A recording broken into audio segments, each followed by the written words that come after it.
Just use your imagination. Should I be Come on. doing something different so my business is It's not a should. Okay.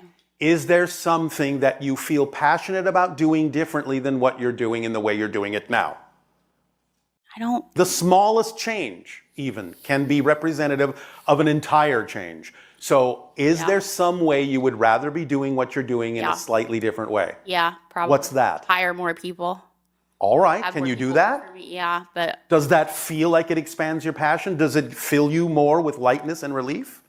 it makes me nervous Why does it make you nervous? because I manage the design and it might get too big where I can't control the quality of the So you believe you would attract something you can't handle. maybe. Then let go of that belief because it doesn't make sense in the idea of you being in a state that represents your passion. Those kinds of things can't happen in that state. If those kinds of things happen and you suddenly feel you can't handle it, it's not because it's happening within your passion, it's because you've left the vibrational state of your passion that those things happen. But if it's coming from your true state of passion, it can't come in a form that isn't handleable. It doesn't make sense. Does that make sense? I think so. It can't come in a vibrational form that is at odds with the vibrational state you're creating it in. Right. You cannot experience what you're not the vibration of. Right. Right. This is just physics. right. So if you're truly in your state of passion and you want to attract the idea of hiring more people, then the synchronicity from that state will allow it to unfold in a way that works for you. Otherwise, what would be the point? Right, because it's all for fun. Thank you. Does that make sense? So is that the thing that I'm looking for, hiring more people that just kind of fell into my You're the one brain? that said it. Well, can't you read my mind? No, there's no such thing as reading someone else's mind. You can be on the same wavelength as someone else and have the same thoughts at the same time, but all you're doing then is reading your own mind. Right. So, no. Shoot. Okay. Bang.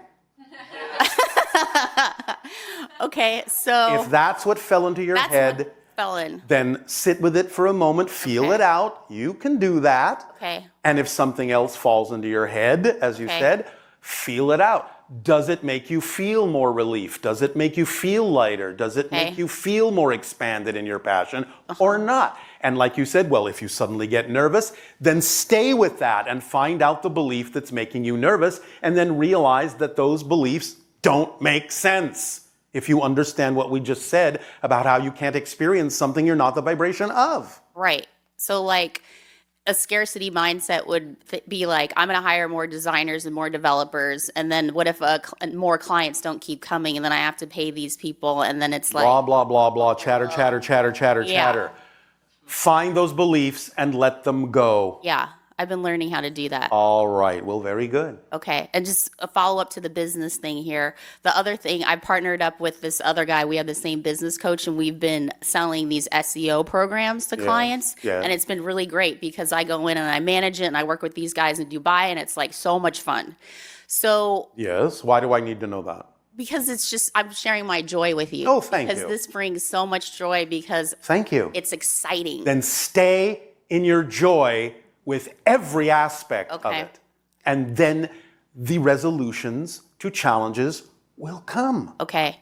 Because this SEO part, these things are exciting. That's enough. Gracias. De nada.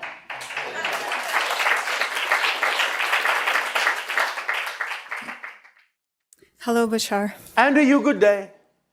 I have questions from the north to start with. Questions from the north. Humans have a scientific explanation of what northern lights are. Yes. Is there anything else to them besides what we know of them scientifically?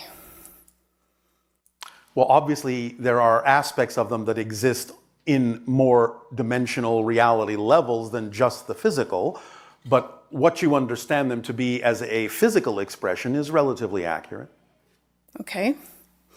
My next question is, I'm having a house built and I had a field excavated for geothermal heating. Yes. And 15 feet below the Earth's surface, we found a prehistoric bison bone. Oh, all right. How exciting for you. It was a piece of a femur, and we'd like to know why that bone was broken, how it happened. An accident? A natural accident? So are there any more pieces of that bison there? Yes, although it may be a little bit far afield because a great deal of water carried a lot of the remains to different places. So it may be scattered over a wide distance. Thank you. In this build of my house, Yes. what could I do to raise its vibration before I move in or while I'm in the house? Well, as a permission slip, if you wish to construct it along the idea of certain kinds of phi ratios that resonate with natural frequencies of the earth, then that might be one way you could magnify or amplify the frequencies within the house. And what about the water supply? What about it? There's concern about the quality of the water. You do have filtration systems on your planet, do you not? We do. Well, then use them. Is there anything else I can do to support the quality of the water? Stay in a positive state so that you become another filter. Okay. I have horses, and I spend a good deal of my time helping horses feel more comfortable physically. Oh, all right. Yes. Is there anything you could suggest I do to support what I do for these other species? Well, what do you believe is missing? The only thing that might be missing is something I don't know about, but you know about. Don't be clever with me, girl. Use your horse sense and figure it out. Okay. Is there something, some way you would rather be doing what you're doing to help them that you're not doing? I would like it to take less time. All right. Well, you understand what we say about synchronicity, and usually if you find a way to do what you're doing that is more in alignment with your true passion, doing it in different ways, then that usually will reduce the time factor, because then it becomes simply an issue of timing and not time so much. So what else would you rather be doing, or what other way would you rather be doing it? I'd like to be able to communicate with them more clearly. And in what way do you believe you're communicating with them now? By touch and by thought. All right. And what do you imagine would allow you to communicate with them more clearly? What have you imagined? To have more of a dialogue. Yes, I understand what you're describing. What have you imagined would allow you to do that? To be more sensitive. In what way? Intuitively. So by following your passion, you know that that raises your frequency, and by raising your frequency, you know that makes you a more sensitive receiver for other forms of communication, yes? Yes. Well? So how can I raise my frequency? By following your passion. Okay. To the best you can, with no insistence or assumption as to the outcome, and remaining in a positive state no matter what happens, because you know it's happening for a reason that can serve you. Are you following that formula to the letter? Yes. Are you sure? Yes. Then why are you asking these questions of us? Okay, then I'll move on to the next one. Thank you. Okay, I had a lot of night fears when I was I'm not done. Okay. What have you attempted in terms of your communication with the horses in a dream state? Nothing. There you go. Okay. Start dreaming with the horses, and you will know how to talk together. Okay. So when you go to sleep, open up to the realm of the horses and dream with them and see what happens. You might be actually quite astonished at what you get. Okay. All right? Yes. All right. Does my horse Grace have a message for me? I'm not going to give it to you. You're going to dream it. Okay. Okay.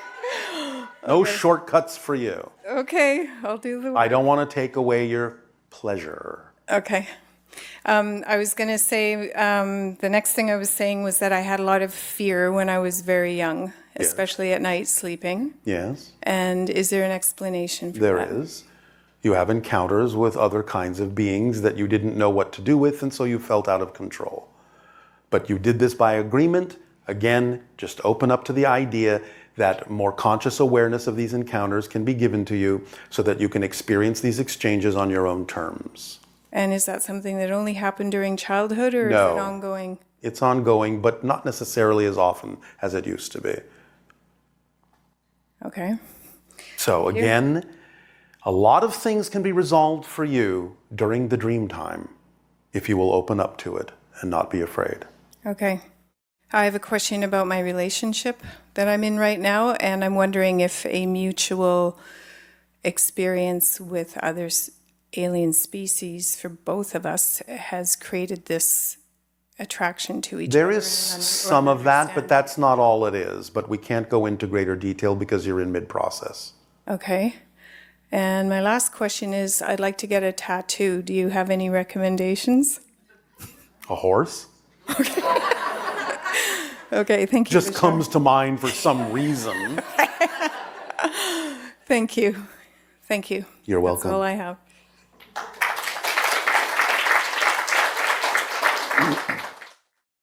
Hello, Bashar. And to you, good day. I have like 4 ideas to speak with you. I'm not sure. All right. Speak up and be clear so that all may hear you clearly. But before I go into that, I would like to refer to something that I experienced during the story that Darryl read. Yes. I experienced a very strong energy, like tears came to me when Balaam showed up. Yes. I wonder why. Well, you have a connection to that vibration, that understanding, that culture, those spirit levels. And that reminded me of a hypnosis that I had a year ago or something like that, and I was a dragon, and I was hanging out with some blue little beings. Why don't you go and look up? I did. Okay. I think it was related to my Kundalini. That's what I took. Go and look up the term alabrije and see what you get. Can you spell that for me? A-L-I-B-R-I-J-E, alabrije. Thank you. Go look it up and see what you get. It might start you on another journey. Thank you so much. So the first subject I want to discuss with you is regarding the Joshua tree. Yes. I heard about the portal just the day before, and I knew I had to be there. Oh, all right. And were you there? I took my son and a friend, and I would have gone by myself if they wouldn't have come. But all right. I didn't expect anything, although I did expect to feel something, because I know I'm not ready to even see them. Well, you didn't have to bring that much baggage with you. Well, I'm trying to be honest with myself. So, all right. I went there in the middle of the night. Nothing happened. Oh, all right. Something happened. It did, because I rented a house right by the park. Yes. And during the night, around 3, 4 a.m. Oh, there's that time again. Oh, I, like the other girl, I wake up. Yes. Around that time. And? So I had like an experience between sleep and awake. I woke up, but not fully. Yes, we understand. Okay, so it was an energy trying to enter my body. Not really. Not really, but that's how I... No such thing exists. Wow. Nothing can enter your body. Your body is a projection of your spirit. There's no empty place in it for anything but you.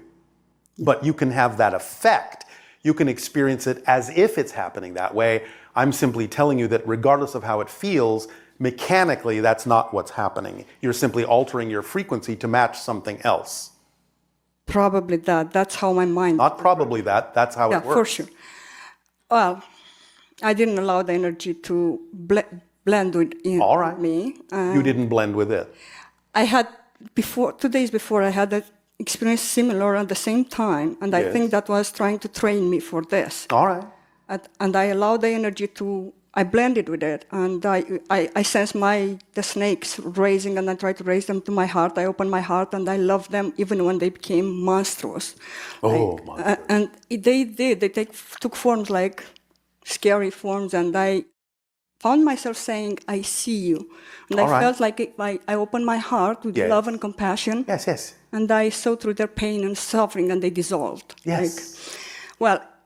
This night... an entity started entering a conversation with me telepathically. And they told me, well, you see, unless you love us that way, you cannot see us. Yes. And, Exactly. And I understood that. I knew that I wasn't ready. And they showed me beliefs one after another, and I have to say, yes, you're right.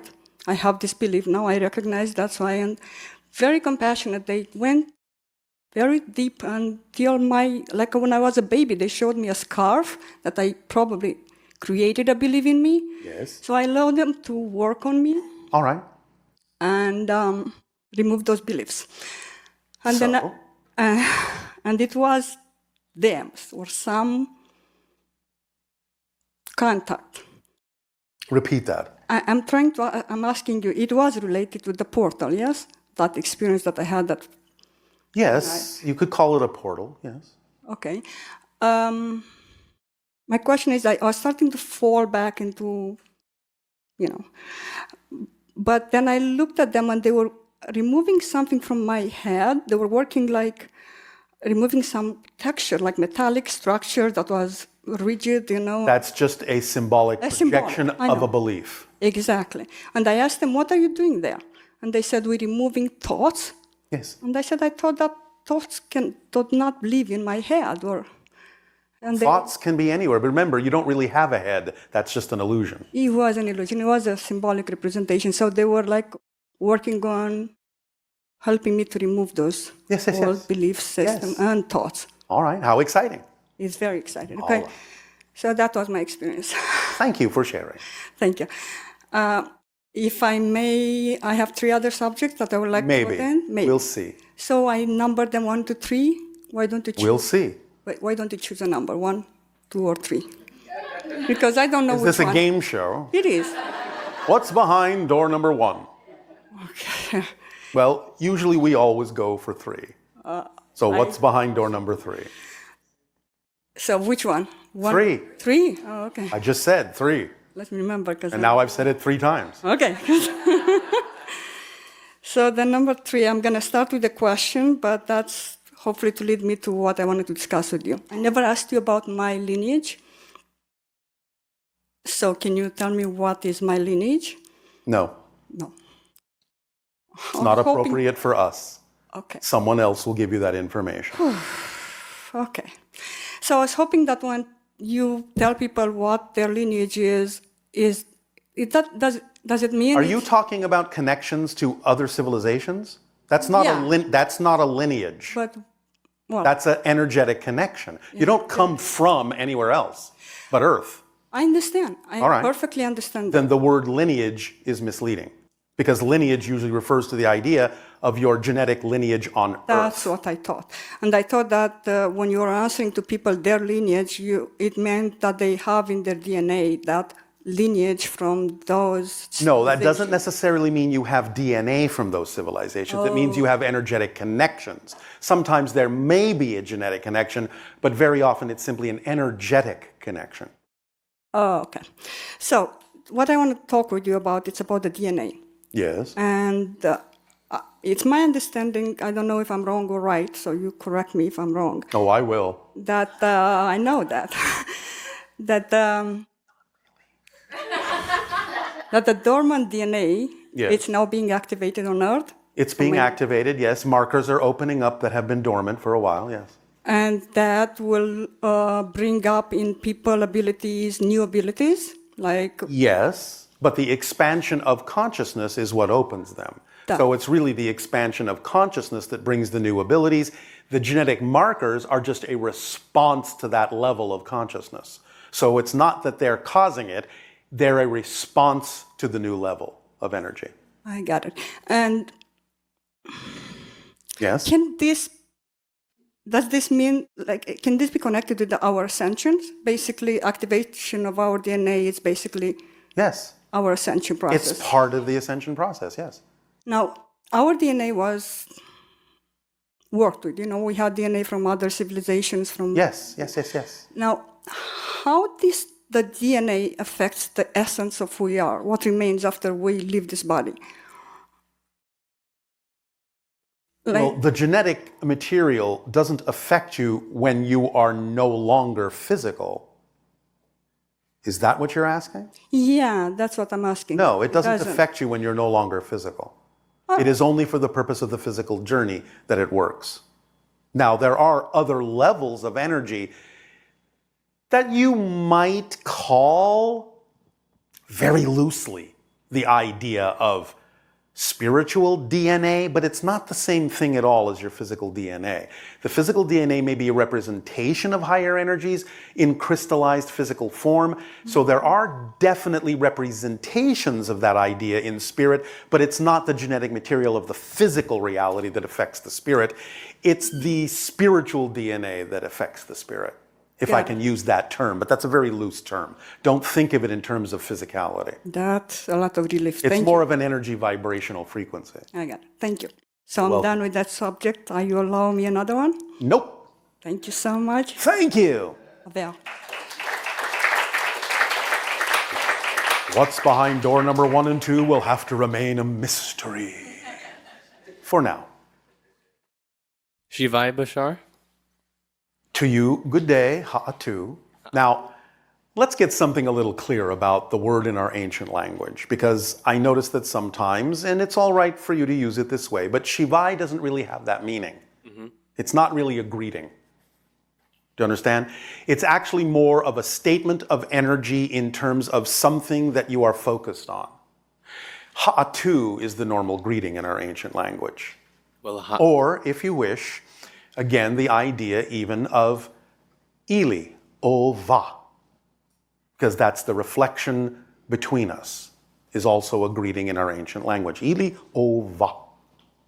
Brilliant. But Shivai is more of the idea of, I'm on a particular quest, I'm on a particular path, look out, I'm coming through, as a loose translation. Very adventurous. Yes.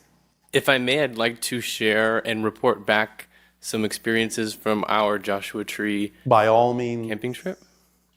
We camped with a small group of people and watched the sky all night. Yes. We were, of course, very attentive at the midnight hour. All right.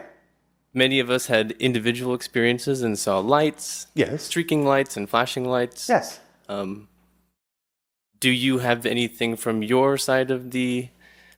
Again, it was for the purpose of allowing us and others to make certain observations of everyone's energy in terms of their desire to be there, their willingness to be there, the vibrational states that you are all in. It wasn't really so much about what you saw, it was more about what we saw in you.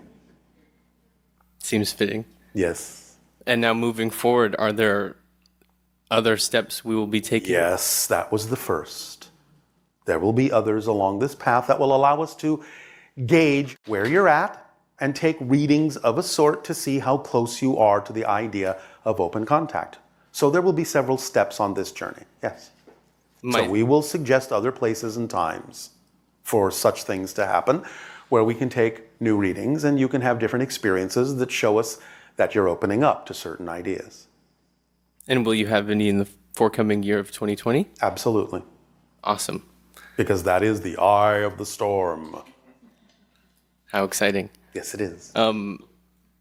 My curiosity has been very much focused on the topic of, or the subject you've brought through to us as Aztlan. Yes, the ancient Atlantean civilization. Its name for itself was Aztlan, yes. Yes. The etymology of the word, Yes. Aztlan, Yes.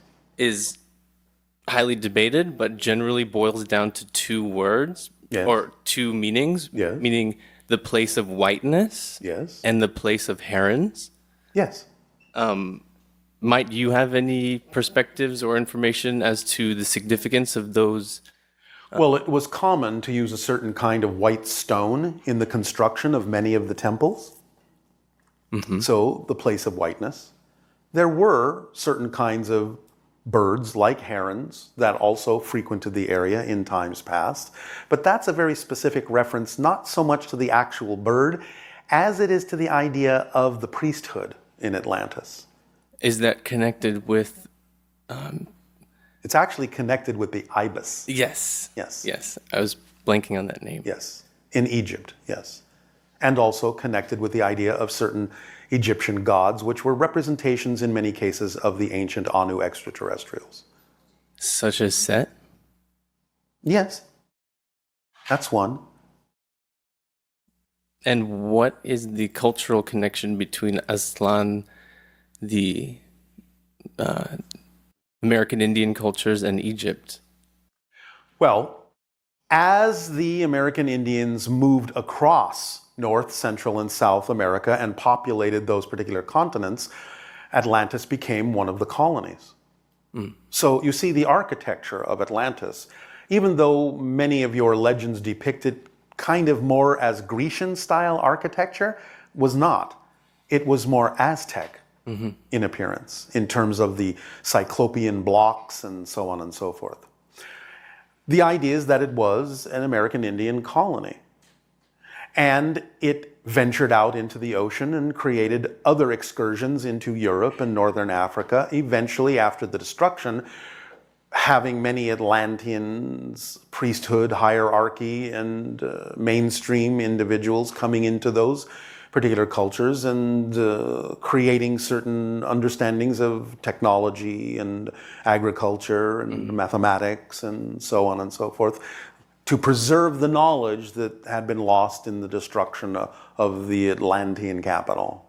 And as you've shared, the crystal skulls were integral in that process? Some of them, yes. The master skull still lies at the bottom of the ocean in the Bahamas, where the main capital of Atlantis used to be. Wow. And what is the significance of the mound cultures of the American Indians and their connection? They are, to some degree, also an offshoot, preserving knowledge in the earthworks, so that, again, that knowledge would be preserved, knowing that at some point, hint now, that knowledge would be rediscovered. On that note, you've mentioned that the effigy of the Serpent Mound in Ohio may contain a crystal skull within its vicinity? I said there is a crystal skull somewhere around there. Right. But the secret of where it is lies in the Serpent Mound. So if you can decode it, you'll find it. Is that something physically buried or Yes. Okay. Yes, yes, yes. How exciting. Yes, yes, yes. And you may remember in transmissions past, Oh, thank you for allowing me to remember. Yes. Were you giving me permission? You may remember. Yes, I was. But we spoke about the idea of sunflower plastic. Yes. And its ability to absorb Radiation. Yes. So go and experiment. I've assembled all of the materials and Then keep experimenting. okay. I can't give you much more than that at this point. I have to see how far you get before we can give you more. Okay.